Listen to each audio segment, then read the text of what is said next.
over the session really. And just to kind of, you know, if there's something that you remembered that we covered and you want to kind of go back over it again, you can always rewatch the recording if you'd like to. You don't have to, but the recording will be there. So as far as I know, your details will not show up on the recording, but if anybody feels uncomfortable about it and wouldn't want their name on a screen, I doubt very much it will show up.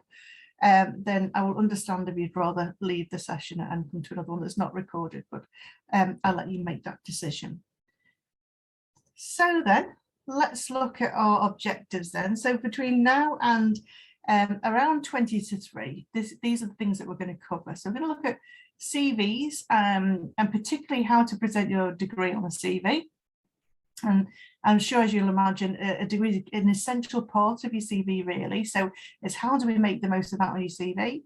We're going to look at using different templates and what they can be used for and which one might be the most appropriate for you.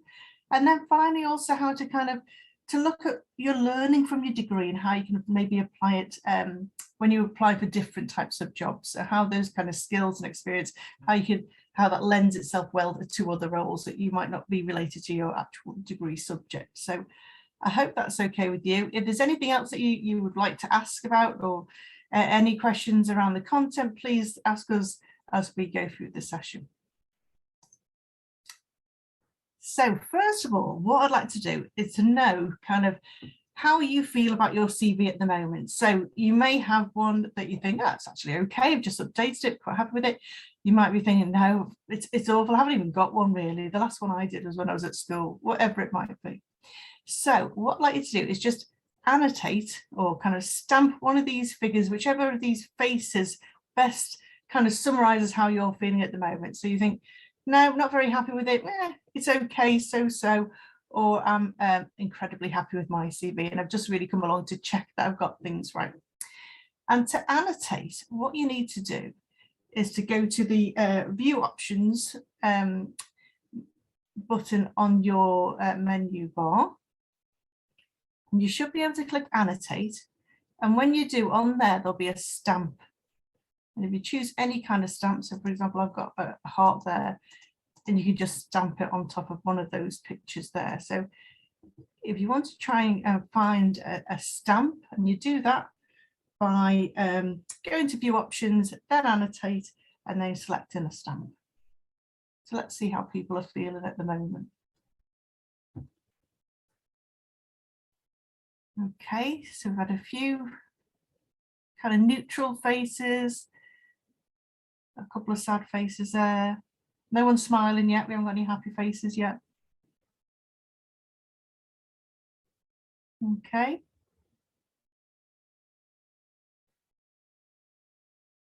So a bit of a variety.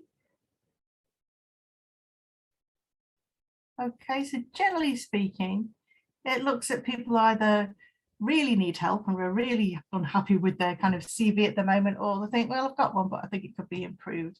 There's no one thinking it's amazing and I've just come to check that I've got things right. That's absolutely fine. And this is hopefully going to be just right for you and this session today.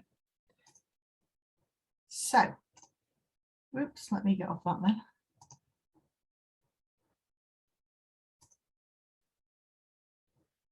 So then, first thing we need to do is just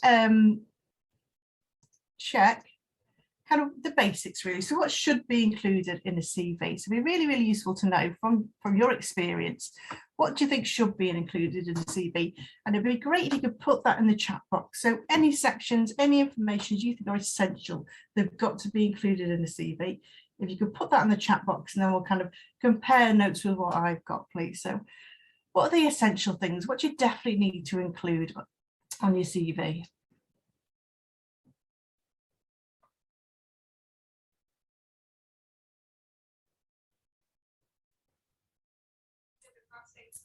Vicky, do you want me to go through some of the stuff that's coming through? Yeah, that'd be brilliant, please. So we've got contact details, qualifications, education, skills profile, past job experiences. Anything else that we've missed off, or maybe that you include that hasn't been mentioned? a cover page, possibly. We've got a question mark there. Is a cover page needed? Okay, well, it's all looking good, looks brilliant. I think definitely all of these things so far. And perhaps when you say cover page, you might mean cover letter. So usually when we apply for a job, we it's kind of politeness really to send a cover letter. So as a bit of an overview of who you are and what you're applying for, and kind of as a way of signposting whoever's reading it to the important parts of your CV or your application. So yeah, so a cover page might be a bit grand, but definitely a cover letter.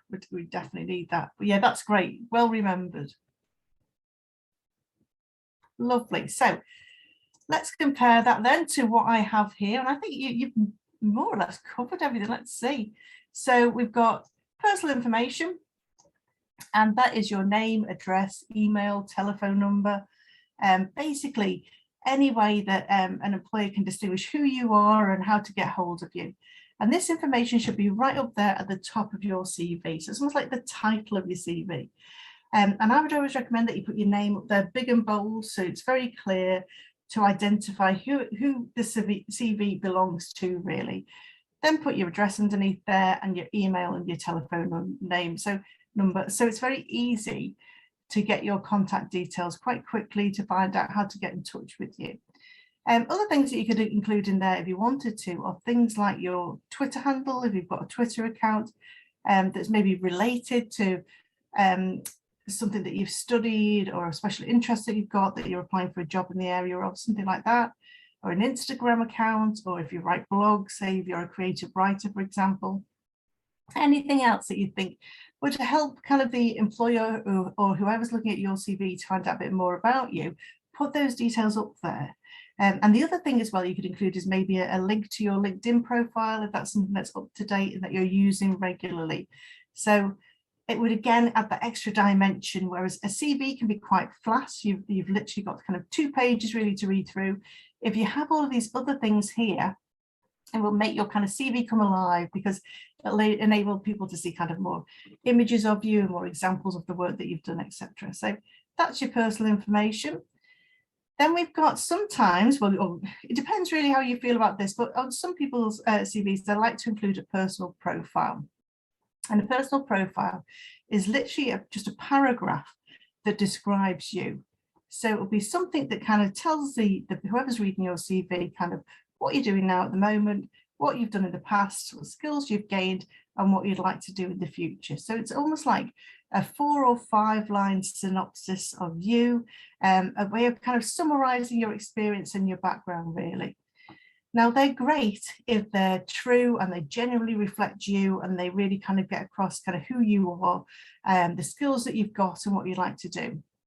However, if you copy and paste one from the internet that doesn't quite fit you, it sounds a bit kind of twee and doesn't quite fit with the details on there. So if you're going to include one, really make sure that you match it to you. You really kind of tailor it so that it reflects you correctly or in the best way.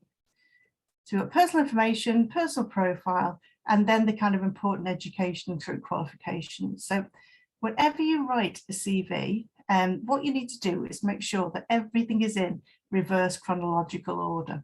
And that means the most recent things first.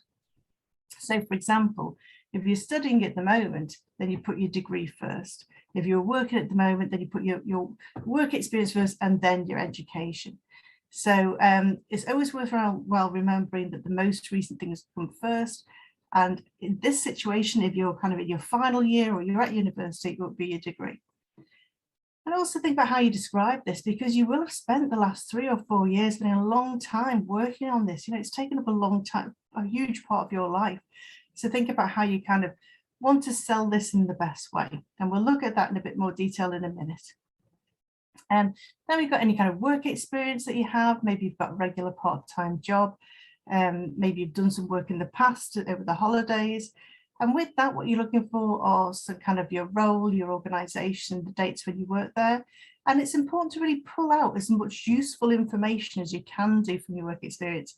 So things that like any responsibilities that you had, maybe you had to kind of train up new members of staff, maybe you're responsible for promoting kind of new nights at a particular bar or whatever it might be, or any achievements that you have. Think about how you describe it as well. You want your language to be quite active, so it sounds quite confident and makes a lot of impact. And also give some detail about the position itself and the duties that you kind of had to work on. You know, let the person understand, whoever's reading your CV, the kind of scope of what you did and why it was important.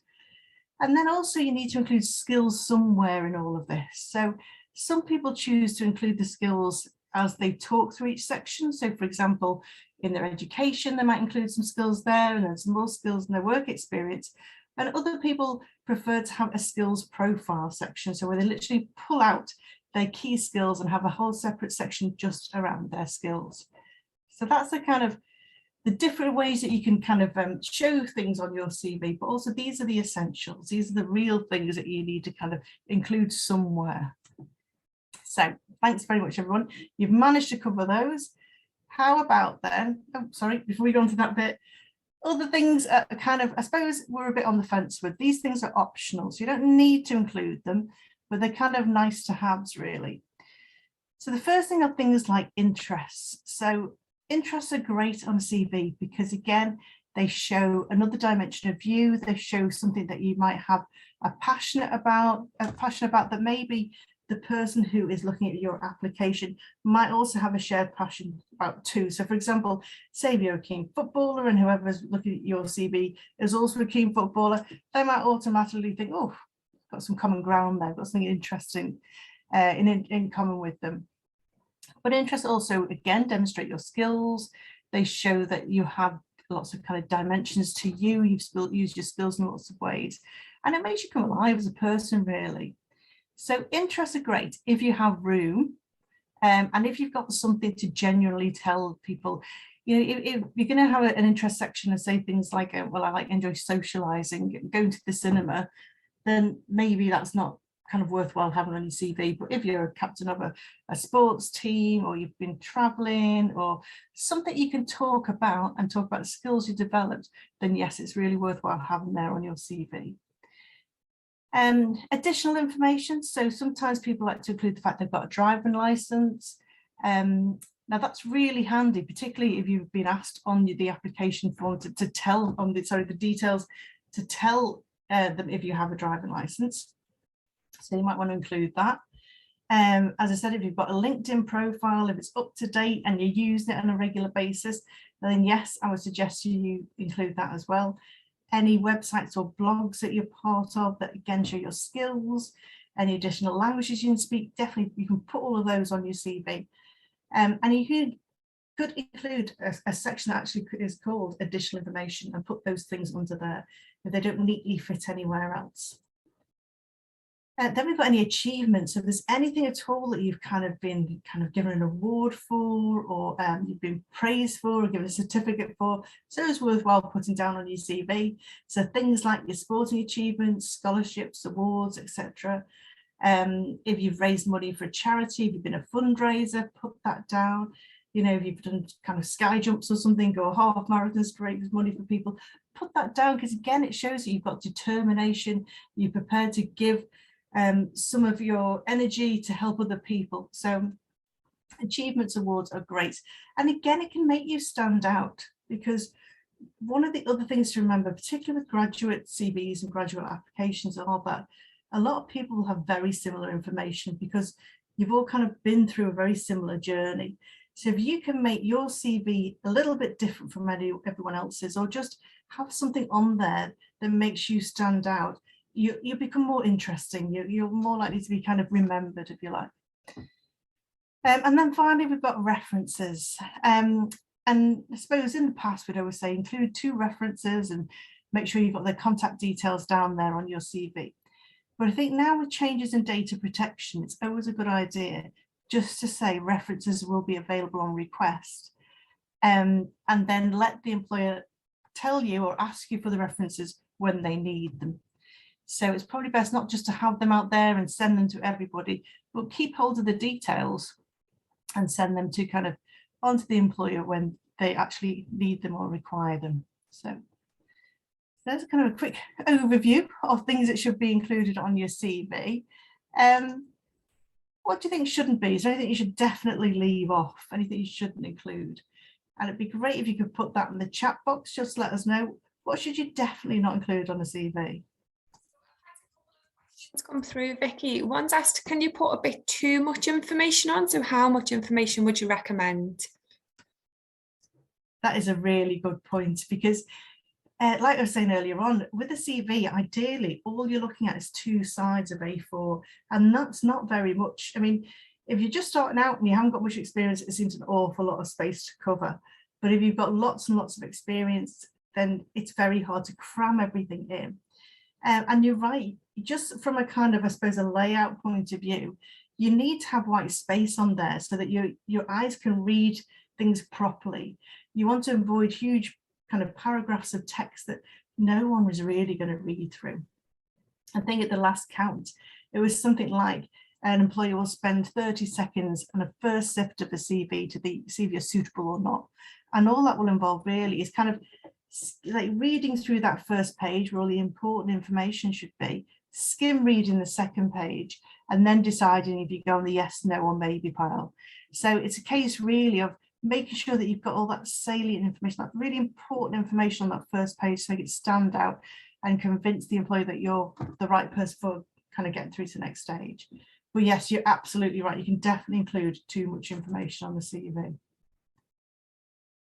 Anyone got any ideas of what should not be on a CV? Anything they should definitely not include?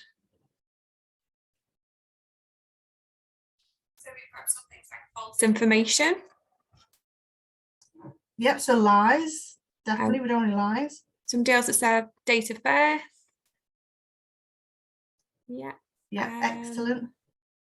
And another one's also said date of birth as well. So we've got a couple of people, I think, are still typing. I can see typing.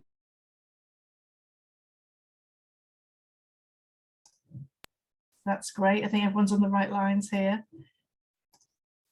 And if you said date of birth, fabulous. That is definitely something we don't need on there. So you don't need your age and you don't need your date of birth. And that is because we're protected by something called ageism laws now, so that you can never be kind of too old to do a job or too young to do a job. So employers can't advertise for an experienced, established business development person or a young dynamic kind of business development officer, or whatever it might be. So you can take your age and your date of birth off, you don't need that. And then any kind of unnecessary personal information, because these are things that, you know, the employer doesn't need to know. These don't affect how well you do a job. So they don't need to know if you're married or single, divorced, whatever it might be, what religion you are, how many children you've got, what your political preferences are. This is really irrelevant to how well you can do a job. Similarly, as someone said there about the false information, you don't want any lies. So don't lie about your qualification, your salary,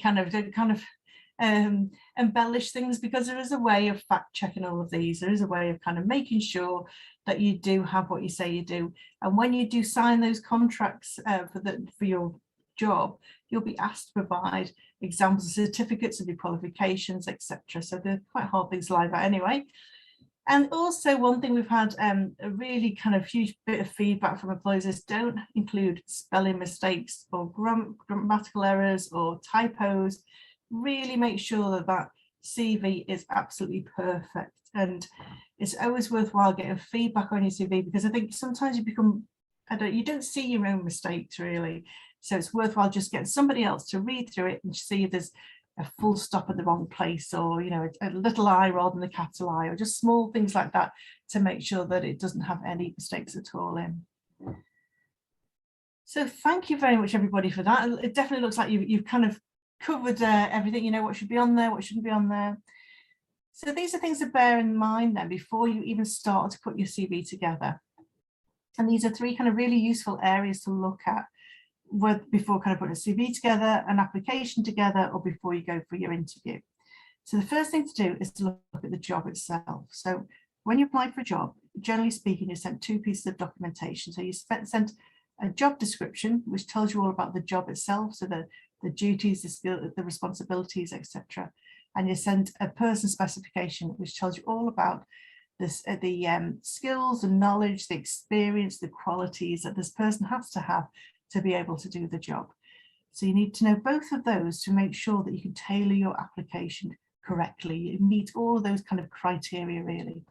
And if you're applying to particularly a larger organisation, you tend to find quite a lot of advice and guidance on their website around completing application forms, etc., and going for interviews with their particular organisations.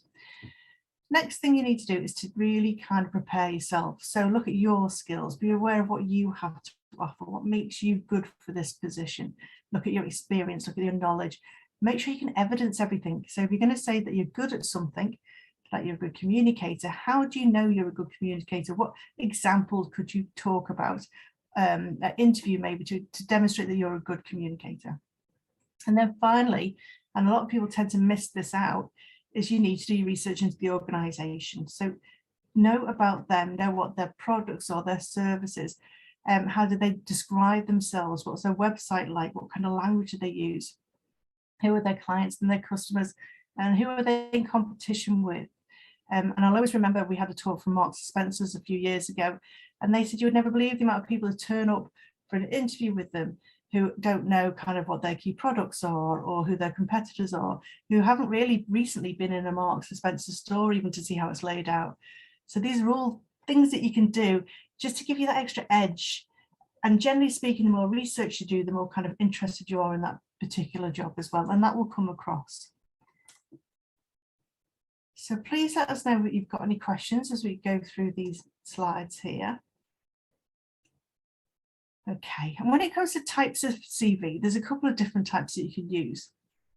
Now, the first two, the chronological CV and the skills-based or competency-based CV, tend to be the most common. So these are the ones that you tend to see most of. And I'd say the chronological CV is kind of top of the charts, really. That's the one that everybody tends to go for first. And that is basically a very traditional CV where you start with what you're doing at the moment and you work backwards. Now, chronological CV is great because it's easy to put together because you know how to kind of structure it. You know kind of what structure to use as you're working through it. It's also great for an employer because they know where to find everything if they follow that structure through. The problem with the chronological CV is that kind of traditional look is that a lot of people's CV will look like that. So you won't stand out because your CV will look very similar to other people, particularly if you use templates, for example, on Word. They have some great templates, but the chances are you found them, so will everybody else. So kind of try and make your own structure, use a font that you like, etc. The other thing about chronological CVs are, because they're based around time and when you did things, is they will emphasize gaps. So you will kind of, your gaps will be more obvious in a chronological CV if you have one. So that's the most common. Second most common is probably the skills-based or competency-based CV. And this is where you start off very similar to a chronological CV. So you start with the most recent things first. So you start off with your personal information, personal profile, your degree, and then what you might have is a skills profile instead. So rather than kind of pepper your skills all the way through your kind of work experience and your education, what you might want to do is draw them all out so that you say have 5 key skills that you really want to highlight that link to a job that you're applying for, and then discuss those in detail with some examples. So that might be your skills-based CV there. Now they are really good for people who've got loads of work experience and you just want to kind of summarize a lot of the skills that you've got and a lot of experience that you've got. They're also great if you want to change direction. So say, for example, you've been doing a degree in law and now you want to go into marketing. It's a good way of changing the focus of your CV from being law and all of the work experience you've had in law into a different field. It highlights your transferable skills. That's your skills-based CV. We have academic CVs, which are only for academic jobs. So if you're applying for a lectureship or a research position, that's what that's for. We also have creative CVs as well, and these are slightly different. In fact, the information on there is exactly the same as maybe a skills-based CV or a chronological CV, but the way they're laid out on the page is more fancy, if you like. There's more colour, there's more boxes, etc. They look kind of, I suppose, more creative. They're good because, particularly if you're from a creative background, they really show the employers that you take it seriously, that you know you can do these things rather than just tell them about it. but there is a chance that sometimes they're too elaborate, and that whole kind of style outweighs the content of your CV. So with a creative CV, it's a case of being quite careful, really. So Jen, what do you think about creative CVs? Would you recommend them? On the industry, what you're going into. Some people do really love them and some people hate them. I've seen great ones and I've seen not so great with them, so it is really hit and miss with them, I suppose. They are a very niche market. Yeah, exactly. So, and to be honest, there's nothing stopping you having 3 different of these different types of CVs here, possibly a 4th if you want to go into academia. You can have as many types as you like. You don't have to stick with one. You can really play around with your CV. So this is an example of a traditional reverse chronological CV, and apologies if you can't really see it very well. It's a bit squashed on the screen. Don't worry about reading the information too much. It's more about the layout, really. So this person here has got the name at the top, big and bold. They've got their personal profile. Unless you move your mouse a little bit. Can you see? Onto the full screen. Yeah. We can see like the black bars otherwise if you need to click on full screen at the bottom. It is on full screen, I think. Yeah, it was on full screen there. Let's have a little look. Yeah, I think my toolbar seems to be getting in the way. Sorry, everybody. I don't know what's going on with this. Let's move back. Can you see any of that, CV? See from where it says personal profile, we can't see the top part. I know, it's funny. There's like a title that's covering it. I will send you the copy of these slides, by the way. Sorry, so if you need to, that's it. We've got it. We can see. You've got it now. Yeah. I don't know what's going on with that. I've moved my toolbar. Maybe that had something to do with it. So yeah, name big and bold, personal profile, education qualifications, and as you can see here with the degree, this person here has put their dates. They put where they studied, Liverpool John Moores and law. That is their expected grade there, so you could do that if you haven't got your degree yet, classification yet, which is great to put your expected one. And then you need to kind of give a little bit more information. You've invested a lot of time in this, 3 years, 4 years of your life. So what you could do is give some examples of core modules that you studied, like they have done here. So for example, criminal law, independent learning and legal skills, etc. Particularly the ones that are going to be relevant to the job that you'd like to apply for. So really pick out those key modules. Also, if you've done a final year project or a final year placement or a final year kind of dissertation, something like that, put that on there too. You want to show that, this is something you've immersed yourself in, you've really engaged in your degree and you've gained a lot from. So kind of try and make it as much as you can of it.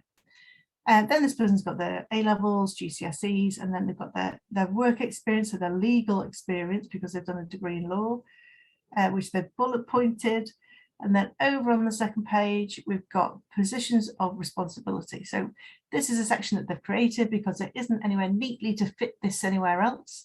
So they've said there about being a course rep, by being a captain of a LJNU's men's rugby team. They've also got their additional experience that didn't fall in with their legal experience. And then additional information like their IT skills, their interests and their driving license, and then their references at the bottom. So you can see how it all kind of fits neatly together for those 2 pages there. And also this is the important thing to emphasize here is that all the important information is it's best to put that on the first page. So there are key things that you really want the employer to know about. Make sure that's on the first page. It's almost like as you read through a CV, the less important and piece of information is, the further down a CV it goes. So that is the traditional type of CV. We've now got another one. There we are, Martin Cranmore. He starts off in a very similar way there. Martin's got his blog, link to his blogs there. He's also got his LinkedIn profile there, his Twitter handle, etc. up at the top. Then we've got our personal profile, then education qualifications. So he studied journalism. He's given an overview of his kind of journalism degree, again, then working backwards.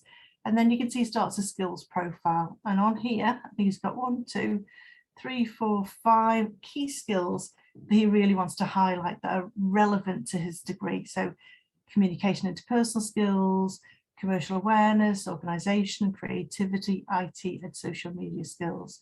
And under each of these things here, he's explained how he's gained these skills. So for example, with his IT skills, he said that he's confident in Office, he can use online website builder, he's familiar with SPSS, so he's backed everything up.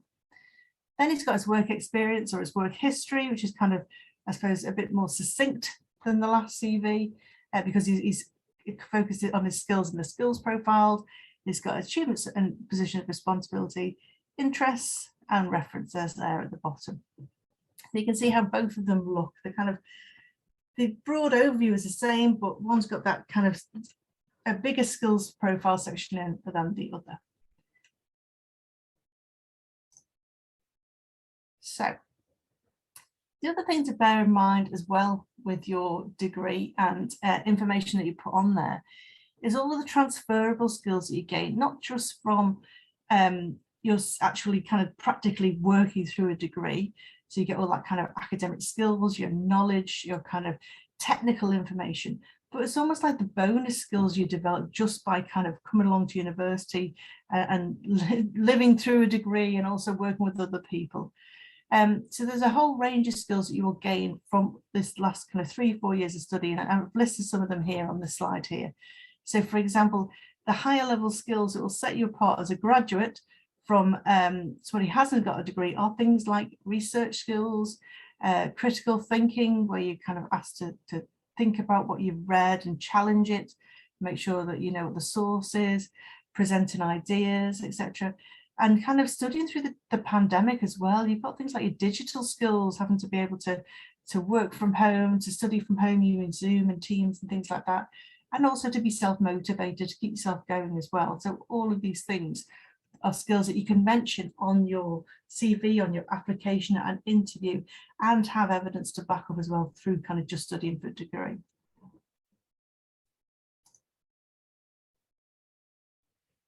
And also, if you think about from your own experience and everyone's experience in the last couple of years, you know, we've been through a pandemic. There was lots of things there that we didn't kind of see happening. And there's lots of ways that people spent their time and developed their skills as well through the pandemic.